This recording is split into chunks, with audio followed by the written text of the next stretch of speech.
So what do you do when you're trying to take a photo, but people just keep getting in the frame because it's a really popular photo location and they want to see it too? You can't ask them to move and you can't wait till they're gone because more people just keep showing up. What you do instead is you take the photo like they're not even there and then remove them when you get them back into post-processing. Now, Photoshop is the easiest way to do this, but if you're not using Photoshop yet, or if it scares you, just be comforted because I'm going to be showing you the easiest way to do this so that if this is your first time using Photoshop, you're going to be able to do it with a breeze. And like those people weren't even there. So I was in Iceland in the busiest part of the summer, and I was at one of the busiest photo locations as well. This is Skogafoss, and I was really excited to get this photo.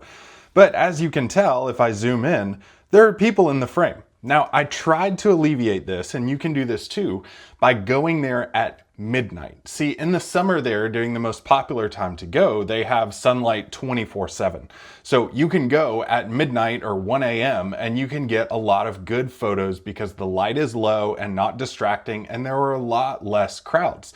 But because this is such a popular photo location, there were still people there even at midnight. And during the day, the line stretched as far as you could see in the campsite. So I took this photo knowing that I liked the composition and what I had framed up. And so I just knew that I was going to remove all of these people later in Photoshop. And this is exactly how you go about doing that. I'm gonna go to Edit in Adobe Photoshop, and this is going to open in Photoshop. Now you don't have to use Lightroom to open this into Photoshop. What you could do is use something like Adobe Bridge or Adobe Raw to bring those over into Photoshop, or you could just upload it and open it straight from your memory card. Either way is fine.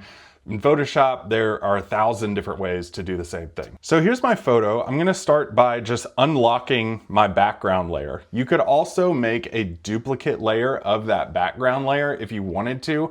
I just know that I'm not gonna want a copy of those people on my photo, on my hard drive. So I'm just gonna create this image on the background layer. So a lot of people will tell you that you need to go to something like the clone stamp tool or erase tool or anything like that. What I recommend doing is using AI and the technology of AI to your advantage in Photoshop. Now, the second I say AI, you might be thinking, well, that's just way too beyond me.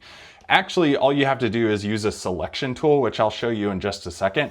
Draw around these people and click one button and you're done. So I'm just gonna zoom in on where I want to erase these people from, starting from left to right like I would read a book. I'm gonna come up here to this rectangular marquee tool and use that selection. And then I'm just gonna draw a little rectangle or square around each person or group of people that I want to remove from the photo. I'm gonna go to Edit, and then I'm gonna come down to Generative Fill. Now, Generative Fill might already be a selection on your Photoshop window on the right side of your screen. If that's the case, just use that. But if not, just go to Edit and Generative Fill. So you don't even have to push or type anything into the Generative Fill prompt box. That would be more reserved for if you were completely replacing a sky or if you're adding something totally unrealistic, like adding a unicorn into the frame.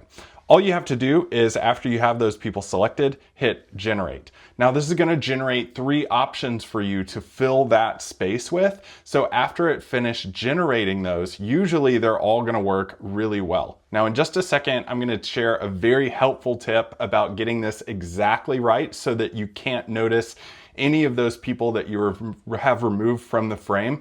But first, I teach you how to do all this stuff plus way more in Landscape Photography University. It is a library of courses that you can go through on demand, plus get live photo critiques every single Friday. I'm the founder of Landscape Photography University, and I'd love to see you inside. That link is in the video description below and in the pinned comment. So you see I have 3 options here of fills that I can use, and they all look pretty similar. I'll just stay with the first one selected as my main selection, and I'm going to hit enter, and I'm just gonna move on to the next person. Now, I'm gonna move on to this person because they're pretty front and center in the frame, so I'm just gonna do the marquee tool around them and select. Now, a lot of you may be saying, why are you not doing an entire, just huge rectangular square around all these people? And that's because the smaller of a selection and the smaller space you're actually removing from the photo, the more realistic it's going to be, and the less you're actually going to be like, well, they obviously just filled that space in with whatever the computer generated. So if you keep it small like this and hit generate, it's going to generate a realistic background to fill in that space. And it's as easy as just drawing a square or rectangle around somebody and then hitting generate. So that person is removed. Just to show you that you can still go a little bit further with this. This works with any signs or anything too. Again, just get it as small as possible around your actual subject, hit generate, and it will actually remove all of those items from your screen.